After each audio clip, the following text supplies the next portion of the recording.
So we're diving into Hurricane Milton today, and, well, let's face it, you wouldn't have requested this deep dive if you weren't already glued to the news, am I right? Yeah, definitely keeping a lot of people up at night. This isn't just another hurricane, though. It's like Milton went from 0 to 60 in a matter of hours, surging from a Category 1 to a Category 5. I mean, did you see this coming? That's a pretty big jump. It is concerning, especially for those in its potential path. And you're right to be worried about that jump to Category 5. That's not a designation to be taken lightly. Okay, so for anyone just tuning in, can you break down what Category 5 actually means in, like, real-world terms? Sure. It's all based on the Saffir-Simpson scale, and Category 5 is the highest level. We're talking sustained winds of 150 miles per hour or more. Wow, that's intense. Yeah, that's not just knocking over your garbage cans. We're talking about the kind of force that can rip roofs off houses, turn debris into dangerous projectiles. It can cause widespread structural damage. So not a breezy day in Florida then. So where exactly is this powerhouse projected to hit, and when are we looking at? Right now, as of this morning, Milton's about 735 miles southwest of Tampa. It's moving east-southeast at a steady 8 miles per hour. Projections from the National Hurricane Center show it possibly making landfall Wednesday evening, probably in that Tampa Bay region. Wednesday evening. Wow, that's a lot sooner than those initial projections that I had seen. I mean, this storm is defying expectations. It's gaining strength much faster than, anyone anticipated, really. And landfall is just a couple of days away. What could be fueling this rapid intensification? It's a perfect storm of conditions, literally. Yeah. The Gulf of Mexico is, well, it's like a jacuzzi right now. And that warm water is basically rocket fuel for hurricanes. Oh, I see. And on top of that, Milton has a very well-defined eye. Okay. Now, that might sound strange, but a well-defined eye actually means it's got a high degree of organization within the storm, which allows it to maintain its power. So even if it weakens a bit before it hits land, are we still potentially looking at a Category 3? That's what we're thinking right now. Yeah. But, as you know, hurricanes can be unpredictable.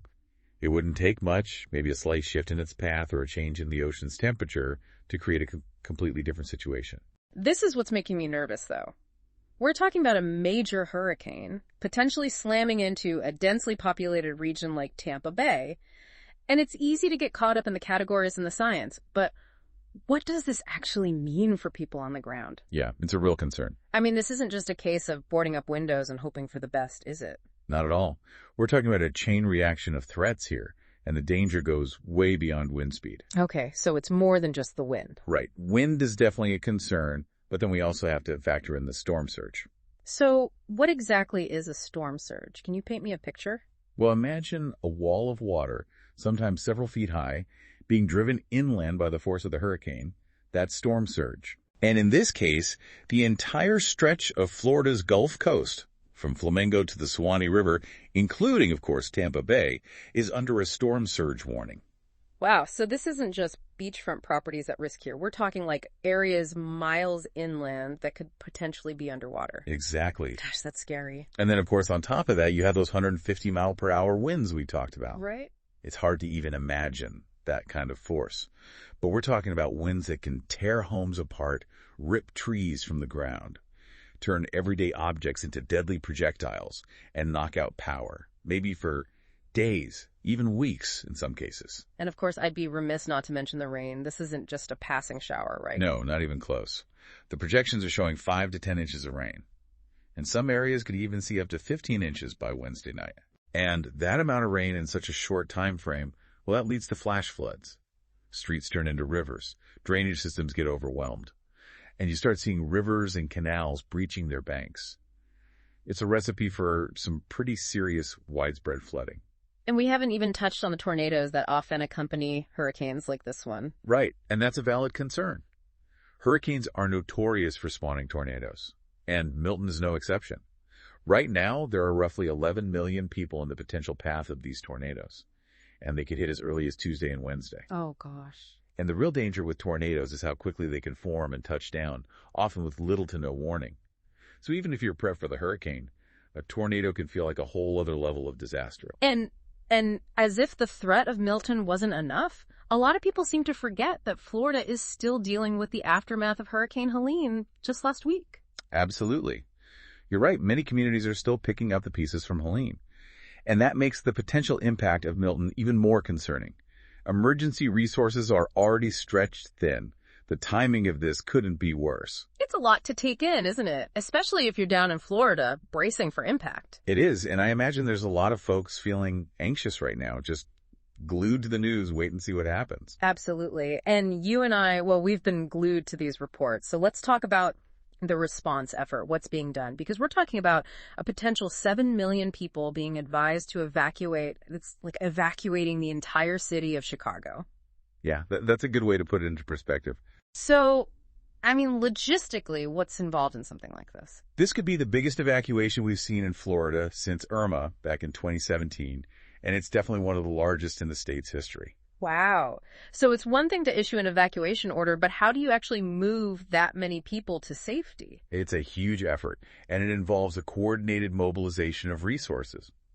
Governor DeSantis has activated 4,000 National Guard troops, and they'll be assisting with everything from search and rescue to debris removal after the storm passes. 4,000. Wow. They're even calling back crews that were deployed to North Carolina after Hurricane Helene. It really shows how seriously everyone's taking this. That is reassuring, especially with resources already stretched thin from Helene. So what other steps are being taken at the local level to prepare for Milton? What are you seeing? Communities in the potential impact zone are in overdrive getting ready.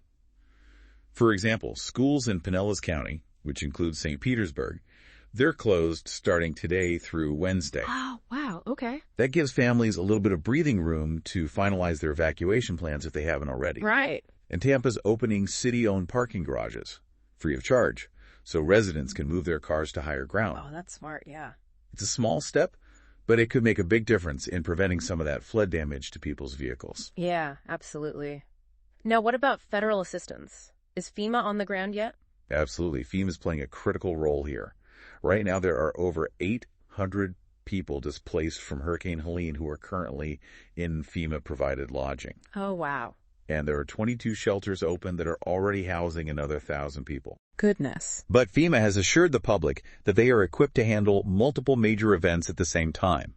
So the response to Milton won't be impacting their ongoing support for those impacted by Helene. Well, that's good to hear, that there are systems in place to deal with these, well, sort of overlapping crises. Has President Biden made any statements about Hurricane Milton yet? He has, yeah. He was briefed earlier today, and he's pledged the full support of the federal government to Florida, and he stressed that they're going to be working closely with state and local leaders, putting aside any political differences to provide aid and support for however long it takes for Florida to recover. That's good to hear. It's reassuring, honestly, to see that spirit of collaboration and unity when facing such a, honestly, formidable threat. So, to recap for our listeners, we've got a powerful hurricane, looks like it's going to make landfall, the potential for really catastrophic impact, these huge evacuations already underway, and a coordinated effort by local, state, and federal agencies to prepare for what's coming. It's a lot to process. It really is. And it's a stark reminder, I think, of the power of nature. It really is.